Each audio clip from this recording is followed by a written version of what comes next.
बिस्मिल्लाहिर्रहमानिर्रहीम अस्सलामु अलैकुम माय डियर स्टूडेंट्स। आज हम फ्यूचर इंडेफिनेट शुरू करने लगे हैं। इसकी पहचान है फ़िक्रे के आखिर में मूंगा, ओगे, आएंगे, एगा या एंगे।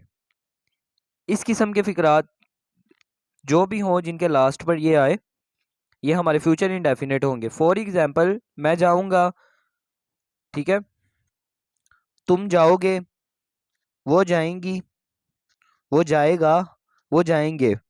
इस किस्म के जो फ़िक्रात होंगे, ये एक मिसाल दी। इस किस्म के जो फ़िक्रात होंगे वो फ्यूचर इंडेफिनिट के होंगे। इसमें फॉर्म ऑफ वर्ब का देख लें। फॉर्म ऑफ वर्ब इसमें फर्स्ट यूज़ करेंगे। हेल्पिंग वर्ब इसमें विल और शैल यूज़ करते हैं।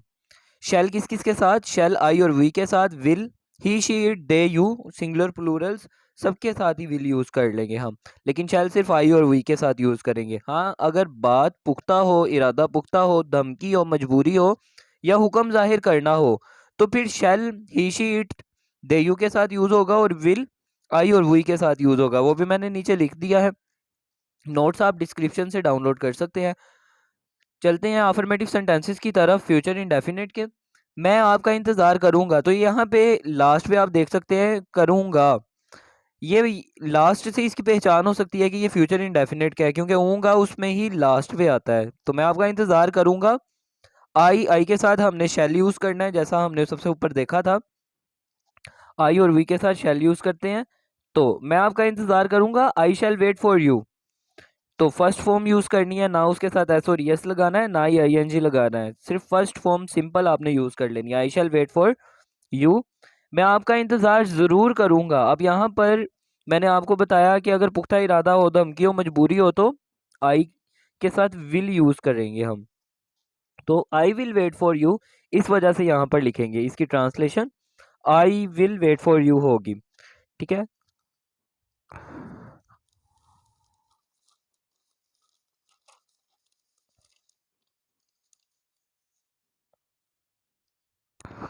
नेक्स्ट एग्जाम्पल है, तारिक ज़रूर वजीफ़ा हासिल करने की कोशिश करेगा।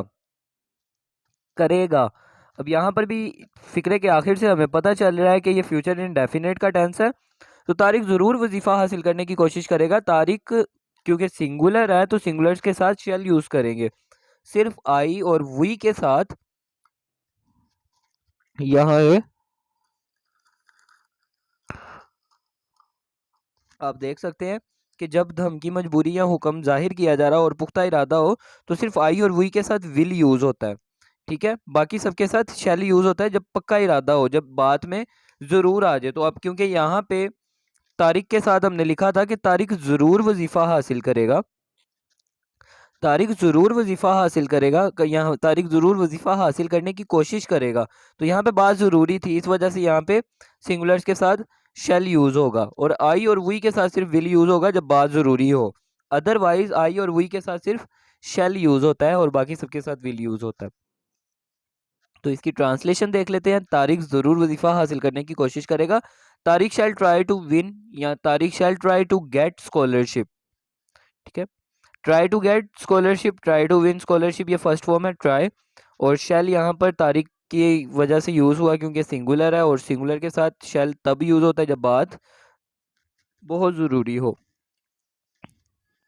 इसी तरह से अली अपने वालिदैन का हुक्म ज़रूर मानेगा। तो इसका होगा अली शैल। शैल इस वजह से यूज़ हुआ क्योंकि बात ज़रूरी है। अली शैल ओबे हिज पेरेंट्स। अली अपने वालिदैन का हुक्म ज़रूर मानेगा। ओबे फर्स्ट फॉर्म यहाँ पे यूज़ करेंगे।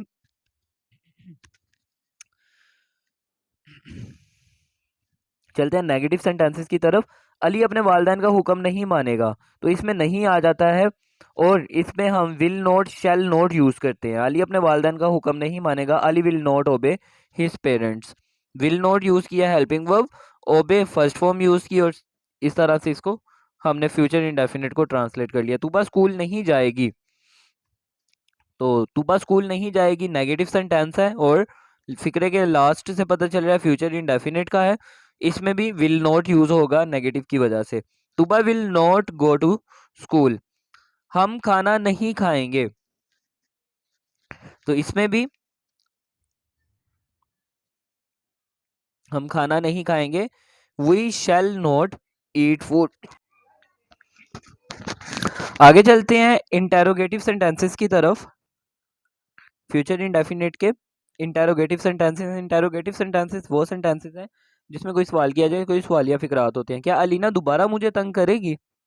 ठीक है, तो यहाँ पर सवालिया फिक्रा है और करेगी से पता चल रहा है हमें कि ये फ्यूचर इंडेफिनिट का टेंस है। तो यहाँ पर हेल्पिंग वर्ब अलीना के साथ, क्योंकि अलीना सिंगुलर है तो सिंगुलर के साथ विल यूज होगी। He she it singulars plurals they you के साथ विल तब यूज होता है जब बात जरूरी ना हो। ठीक है, तो यहाँ पे क्योंकि अलीना सिंगुलर है और बात इतनी कोई जरूरी नहीं है तो विल यूज करेंगे और विल भी शुरू में लगेगा। Will Alina bother me again? क्या अलीना मुझे दोबारा तंग करेगी? इसी तरह से क्या हम खाना खाएंगे? तो शेल वी ईट फूड, आई और वी के साथ शेल यूज होता है अगर बात जरूरी ना हो, अदरवाइज आई और वी के साथ विल यूज होता है। तो यहाँ पे कोई इतनी बात ज़रूरी नहीं है, कोई फोकस नहीं किया जा रहा, कोई फोर्स नहीं किया जा रहा, या ना ही यहाँ पे किसी बात का ऑर्डर दिया जा रहा है। तो क्या हम खाना खाएंगे, ये सिंपल सी बात है और इंटेरोगेटिव सेंटेंस है। आपने इसकी हेल्पिंग वर्ब शुरू में लिख लेनी है।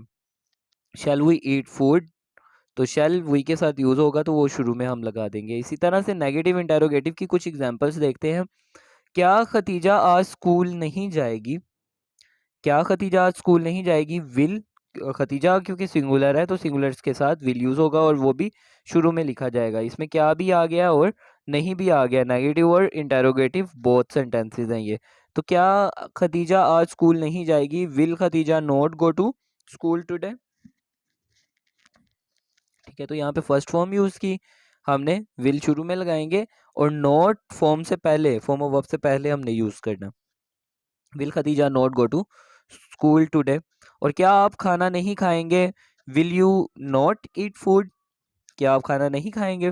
Will you not eat food. क्या अली अपने वालिदैन का हुक्म नहीं मानेगा? Will Ali not obey his parents? तो यहाँ पे कुछ एग्जांपल्स थी जिससे हमें पता चलता है कि हेल्पिंग वर्ब हम शुरू में लिख लेते हैं, उसके बाद नॉट हम फर्स्ट फॉर्म से पहले लगाते हैं। तो विल अली, जिस तरह से यहाँ पे देखें आप, विल उसके बाद सब्जेक्ट है हमारा विल, फिर उसके बाद है हमारे यहाँ पे सब्जेक्ट का प्रोनाउन, और इसी तरह से यहाँ पे विल है, विल के बाद यहाँ पे भी सब्जेक्ट है।